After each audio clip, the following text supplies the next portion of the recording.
Okay, good morning. I have the honor of opening the session. I'm going to try to give you a quick overview. I only have about 15 minutes of what's going on in AI, particularly in the commercial translation area and enterprise translation.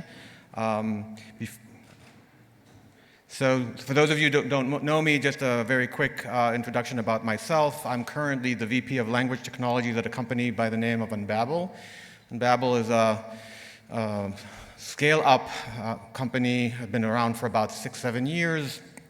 Came out of Y Combinator in California, mostly based in Lisbon, Portugal. And I'm the VP of Language Technologies, running an AI lab for Unbabel in Pittsburgh, Pennsylvania. I was a professor at Carnegie Mellon University for about 20 years, working on language technologies, NLP, and particularly machine translation. Had a startup company by the name of Safaba, was acquired by Amazon, and then ran machine translation R&D group for Amazon for about almost 4 years.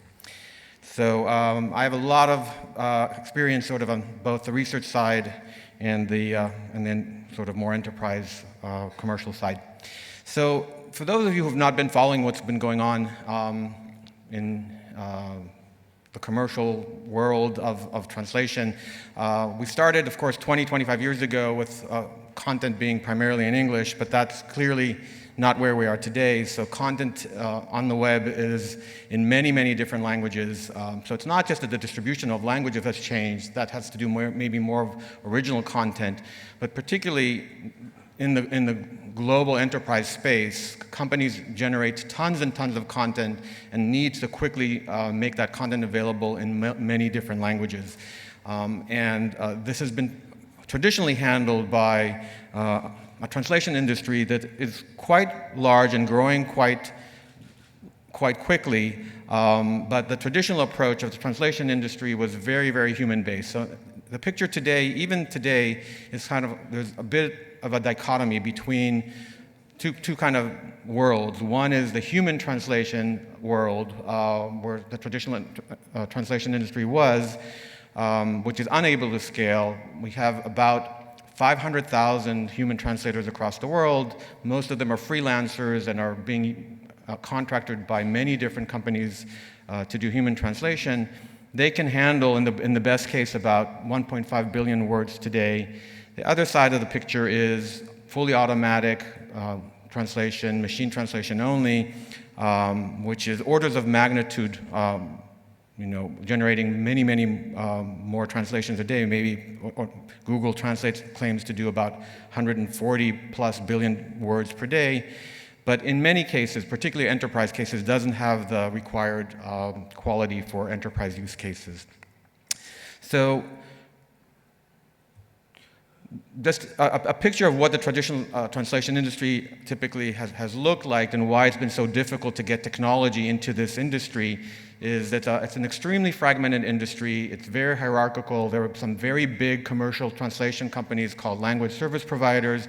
They contract out with smaller regional multi-language vendors, then it goes to single language vendors. Ultimately, all of them work with a pool of, as I said, professional translators that are mostly freelancers distributed all over the world. And that introduces a lot of challenges of introducing technology in this type of industry. But in particular, this industry has thousands of companies, smaller, medium, and then a few large, extreme fragmentation. The top 10 companies only have about 15% of the market share in this environment. The focus has always been on basically how to manage projects, how to get projects from customers through this ecosystem all the way down to translators with multiple levels of intermediation and managing that intermediation all the way down to the translators. And from a technology perspective, this is very challenging because there's a focus on older technologies. Most of these companies don't actually know much about technology or how to use it, how to integrate it. And in particular, if we look at machine translation, there's not a clear picture or common technology stack that allows integrating it at any point in this process.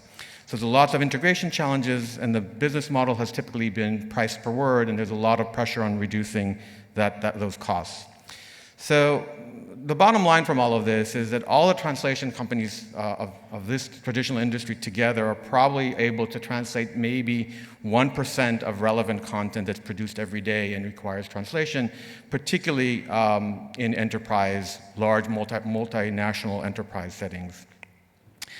So the question you probably would be asking yourselves is machine translation actually ready to replace humans and to actually completely disrupt and transform this industry? And the answer is fundamentally yes, and it has been yes already for quite a while, but it's been a much stronger yes over the last 2 or 3 years with the latest generation of neural-based, deep learning-based technology. So you can see here that humans are still better in many languages than pure machine translation. But in many of the languages, particularly the ones where we have a lot of data, the economically relevant languages, machine translation is doing now very, very well.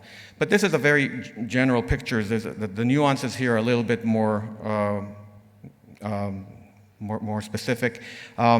So fundamentally, what we're trying to do at Unbabel, we're not the only ones. A lot of the state-of-the-art sort of AI-based companies in the translation space are trying to do this, is to fundamentally create a picture where we're creating a seamless layer that's on top of all the other layers in the OSI model, where language will not really be a barrier. So what that means is that fundamentally, both consumers, but in particular enterprises, will be able to seamlessly generate the content that they're generating every single day in all the languages that they need without a lot of special effort or difficulty or need to do anything very, very specific. And it has to work for all the different types of content, including, web-generated content, very carefully authored content, but also, human, customer and human, generated content, videos, and so forth. It has to work for all of those things. And the primary principles that we are following in developing this type of approach is creating an AI-based platform that has multiple sort of components to it. And these are the main ones that we are focusing on. I think this is common to what's going on right now in this field. So we first develop an AI stack. We rely a lot on the gig economy, so reaching out not just to professional translators, but to an entire building and creating communities that can actually provide the human input where we need it. We depend a lot on proprietary data that flows through our cloud-based platform. We rely on not just machine learning for building AI technology, but on continuous learning and continuous improvement of the underlying technology. And we focus a lot on seamless integration so that it'd be very easy for our customers to get on board and basically get what they want in all the languages that they need. So here's fundamentally where this comes down to in terms of this platform that we at Unbabel are developing. So we have an entire end-to-end solution platform in the cloud. Machine translation and machine translation technology is at the center of this workflow, of this platform, but it's not the only component. And we focus on a platform that applies AI throughout the entire workflow of the end-to-end solution or set of solutions for our customers. And where we apply AI at different points there, we build state-of-the-art machine translation models. We evaluate the output of those models, and we manage communities and route content to humans wherever they are necessary. Let me try and fix that. Okay. So I'm going to talk in the few minutes that I have left about some of the main components here and how they kind of come together. So this platform that I just showed you, as I said, it's a platform, so it's very easy for us to do, to change the workflow itself using AI and using the specifics of the use cases and the solutions that we build for our customers. So this is sort of the entire main workflow that you see. We have a process that comes where content comes in, it goes through data anonymization. It goes through machine translation models that we primarily develop ourselves. The next important step is this quality estimation, where we fundamentally look at every single translation that's generated by our platform and score it to know how well that translation came out. And based on that decision, we make intelligent decisions on both individual segment level of translation and also larger documents and pieces of content of where we need to incorporate humans. Whatever goes to humans that's the translator community, and we focus a lot on managing that translator community. And when we have the output from both the automatic and the human-corrected translations, we actually then do some annotation on it, and it goes back in continuous training to update all of those components that I've talked about. And this is flexible, so for different types of content like customer support tickets, we use exactly that type of workflow, but for real-time customer support chat interactions, for example, it has to happen in real time, so we don't send it in real time for human translators to correct, but we do send it intelligently selected content from that for human correction after the interaction, and then continue to adapt our components, our AI components in there. And in other types of content that require top-level human quality, we have other sort of strategies where we intelligently distribute content to multiple translators and then aggregate in a crowdsourcing fashion from that to a final editing, and then do the continuous training from that as well. All right. I'm not sure how much time do I have left, about 3 minutes, so I don't have really a lot of time to talk about in detail about these components themselves. The one that I work most closely directly is the technology behind machine translation. I'll just say a few words about that. So the key here in this workflow that you see over here to actually making this work really well for enterprise content is developing highly adapted machine translation models that can generate high-quality translations individually for each of our customers. So we focus on that. That's known typically as domain and enterprise adapted technology. It results in very significant improvements over the generic. Even today, if you compare it to what you get from Google Translate or Amazon or Microsoft, we get much better results from this type of adaptation. It's typically it's a fine-tuning approach. It uses the same type of training that is used for building the basic neural models, and then generates models that are specific to each and every one of our customers and use cases. And the main issue with that, and where sort of the main research challenge we're addressing right now, is that if we do that across the board, across many dimensions, of many different language pairs, many different customers, many different content types, we end up with hundreds of models that have to be put into production. And there's a question there of scalability and also of maintainability, of maintaining and retraining and updating all of those models. And the main sort of new research challenge that we're dealing with right now is moving from that type of a model to something that we call dynamic adaptation, where the main distinction here is we want to actually consolidate those models and move from a world where we train individual models across those different dimensions and then have to maintain them independently to a new technology approach where we fundamentally have one model that is basically trained in advance to be able to generate the contextually appropriate translations for each and every one of our customers by getting rich input about all the features that translation requires at runtime, and doing some of that adaptation fundamentally at runtime rather than at training time. And this is a difficult problem. This is a problem that the big ITs are starting to address, but it's key actually to what we're doing at Unbabel, because that's the key to generating the most highly accurate models right now.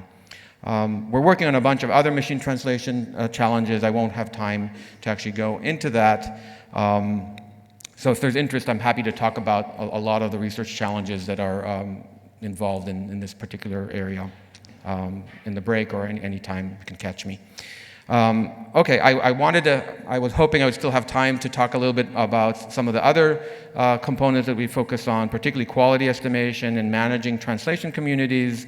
I won't have time to talk about that here. Again, if there's interest by any of you guys, I'm happy to talk about those things offline, and my slides presumably will be available, so you can contact me after the conference. Okay, so let me just skip forward.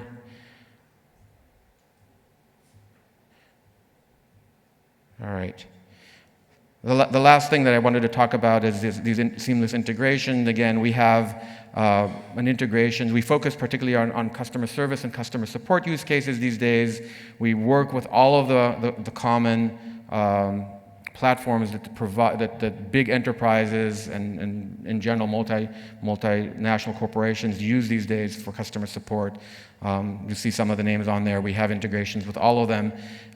We also have our own Unbabble API and interface for companies to connect with us directly.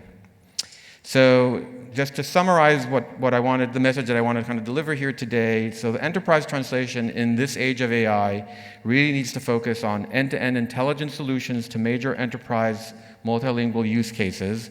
It's built on top of a cloud-based AI stack, which allows us to have flexible solution workflows with AI applied across the board throughout that entire pipeline. We then develop our own advanced technology that leverages that entire pipeline and the data that we have throughout that pipeline. And it's also highly dependent on managing directly and curating an entire community of human translation communities that help us basically do the job when we need involvement of humans, and the front-end integrations that make this seamlessly for our customers. Okay, and finally, just before I stop and see if there's any time for questions, I just had to put one mention here, a tribute to the founding director and long director of the Language Technologies Institute at Carnegie Mellon, who passed away last weekend and had immense contributions, largely not known, I think, in the general public, to language technology in general, and particular to the field of machine translation. He will be very, very sorely missed by all of us, and I wanted to make sure that I mention his name. So, Jaime Carbonell. Thank you very much.